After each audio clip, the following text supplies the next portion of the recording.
And joining us now, two key members of the Senate Armed Services Committee, Republican Lindsey Graham's in Miami this morning where the weather's a little better, and Democrat Jack Reed is here with us in the studio, far away from the snow this morning in his home state of Rhode Island. How's your state doing, Senator? We took a very major blow, but the state's responding very well. We've got about 70,000 people still without power. That's the key issue because power and boilers operate together typically. The governor, our Adjutant General, General McBride, our state police commander, Colonel O'Donnell, did a superb job preparing, and the utility is doing all they can to get the power back on. I'm headed up there immediately after this show. All right, Senator Graham, I want to talk to you about indoor activities because it got a lot of warmer here on Capitol Hill last week during all those confirmation hearings. It was pretty obvious during those hearings, Senator, that you are still not satisfied with the administration's version of what happened on that night when 4 Americans died in Benghazi. You brought out during the hearings that the president was briefed on all of that about 5 o'clock in the afternoon and then had no other contact with the Secretary of Defense, with the Joint Chiefs Chairman, or with Secretary of State Clinton. We also understand that on that night, the State Department or the government chartered an airplane in Tripoli and flew some security agents into Benghazi. But it's my understanding they were held up at the airport. Tell us what you found out about that. Well, there's a 6-person rescue team left Tripoli to reinforce the annex in Benghazi. They left at 1:30, they arrived at 1:30 in the morning, Libyan time, and it wasn't not till 5 o'clock that they could get to the annex. They were held up for 3.5 hours at the airport, had problems with the militias releasing them, and a lot of bureaucratic snafus. Here's my question. Did the president ever pick up the phone and call the Libyan government and say, let those people out of the airport, they need to get to the annex to protect our people under siege? Did the president at any time during this 8-hour attack pick up the phone and call anybody in Libya to get help for these folks? Secretary Clinton said she was screaming on the phone at Libyan officials. There's no voice in the world like that of the President of the United States, and I do believe if he had picked up the phone, called the Libyan government, these folks could have gotten out of the airport to the annex, and the last 2 guys may very well be alive. And if he did call the Libyan officials and they sort of blew him off, that will affect whether or not I would give foreign aid in the future to Libya. But if he failed to call on behalf of those people under siege, then I think that's a massive failure of leadership by our Commander-in-Chief. Well, have you tried to find out if he did call? I've tried, we know that he had a 15-minute briefing by Secretary Panetta and the Chairman of the Joint Chiefs right after the attack happened. It was a pre-planned meeting. It just happened that Benghazi came up at the meeting. I don't know what the president did that evening. I don't know if he ever called anyone. I know he never talked to the Secretary of Defense. I know that he never talked to the Chairman of the Joint Chiefs, and they never talked to anybody at the White House. I know the Secretary of State never talked to the Secretary of Defense. This was incredibly mismanaged, and what we know now, it seems to be a very disengaged president. Again, if he had lent his voice to this cause, I think it would have made a big difference. And I'm not going to stop until we get an accounting. I've pushed back against the Bush administration when they said Iraq was just a few dead-enders. We know nothing about what the president did on the night of September the 11th during a time of national crisis, and the American people need to know what their commander-in-chief did, if anything, during this 8-hour attack. What can you really do about it? You can ask them what the president was doing. If they don't give you an answer, what can you do? I don't think we should allow Brennan to go forward for the CIA directorship, Hagel to be confirmed to Secretary of Defense until the White House gives us an accounting. Did the president ever pick up the phone and call anyone in the Libyan government to help these folks? What did the president do? We know he talked to the Israeli Prime Minister from 8 to 9 on September the 11th about a dust-up of the Democratic platform and the fact he didn't meet the Prime Minister of Israel when he came to New York to visit the UN. But that's not related to Libya. What did he do that night? That's not unfair. The families need to know. The American people need to know. But I'm not sure I understand. What do you plan to do if they don't give you an answer? Are you going to put a hold on these 2 nominations? Yes, I'm going to ask my colleagues, just like they did with John Bolton. Joe Biden said, no confirmation without information.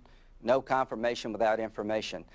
You know, when Secretary Clinton said she had a clear-eyed assessment of the threats in Libya, that proved after this hearing not to be true. The Department of Defense knew about the cable coming from our Libyan ambassador saying he couldn't defend the consulate.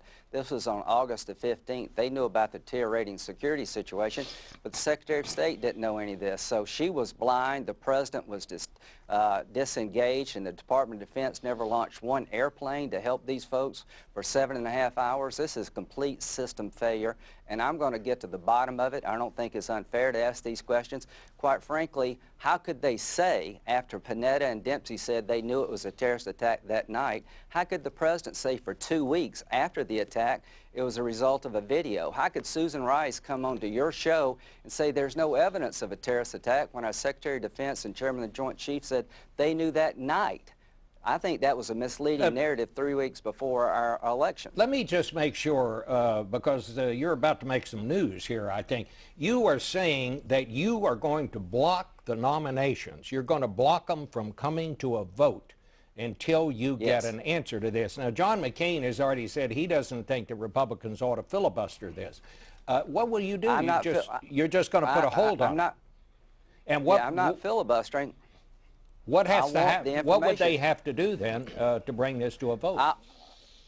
I want to know who changed the talking points. Who took the references to al-Qaeda out of the talking points given to Susan Rice? We still don't know. Richard Burr and Saxby Chambliss have found emails discussing changing the talking points. I think her story, after what we found out at this hearing, was incredibly misleading. I want to know what our president did. What did he do as commander-in-chief? Did he ever pick up the phone and call anybody? I think this is stuff that the country needs to know. We pushed back against Bush. We asked for Rumsfeld to resign when Iraq went into shambles. This is a national security failure of monumental proportions, and I'm not going to stop till we get to the bottom of it. If it hadn't been for this investigation and these hearings and your show, we would still think this was a video that caused a riot and the President was hands-on. All right. Senator Reid, I've got to ask you again, does Senator Graham do this?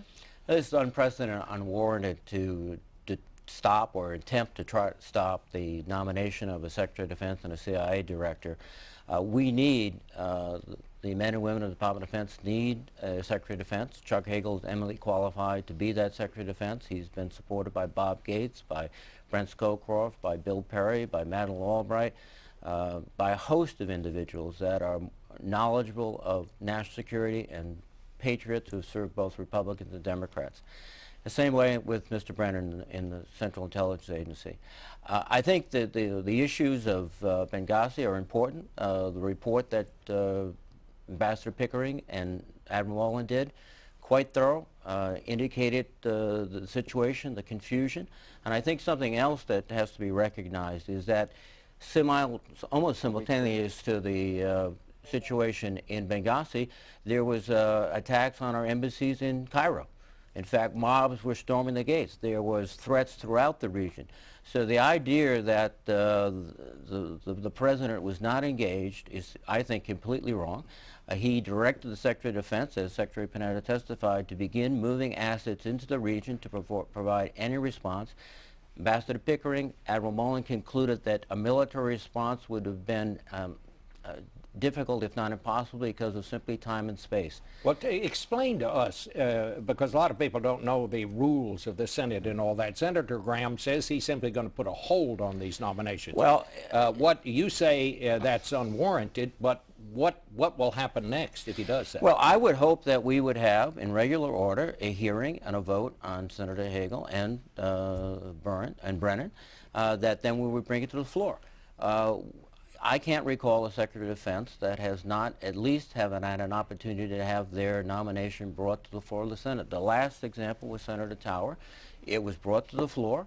It was defeated, but it received an up or down vote. These are critical offices. The Secretary of Defense, at a time when we're looking at sequester, looking forward, we're looking at crises across the globe, to dwell on a tragic incident and use that to block people is not appropriate. To try to find information, to ask legitimate questions, as Senator Graham is doing, is completely appropriate. But then to turn around and say, I'm going to disrupt, essentially, the nomination of two key members of the President's cabinet, I don't think that's appropriate. I don't think it's warranted. I think it is an overreaction that is not going to serve the best interests going forward of the national security of the United States. All right, Senator Graham, I'll give you a short response. I'll give you the last word here. Jack's a very dear friend. We're going to get to the bottom of Benghazi. The administration's been stonewalling before the election and after. They've been misleading, they've been deceptive, and they've been delaying, and they haven't been forthcoming. In a constitutional democracy, we need to know what our commander-in-chief was doing at a time of great crisis, and this White House has been stonewalling the Congress, and I'm going to do everything I can to get to the bottom of this so we'll learn from our mistakes and hold this president accountable for what I think is tremendous disengagement at a time of national security crisis. All right, we have to end it right there. I want to thank both of you. Thank you, Bob. We'll be hearing more about this, and we'll be back in just a minute with the chairman of the House Intelligence Committee, Mike Rogers.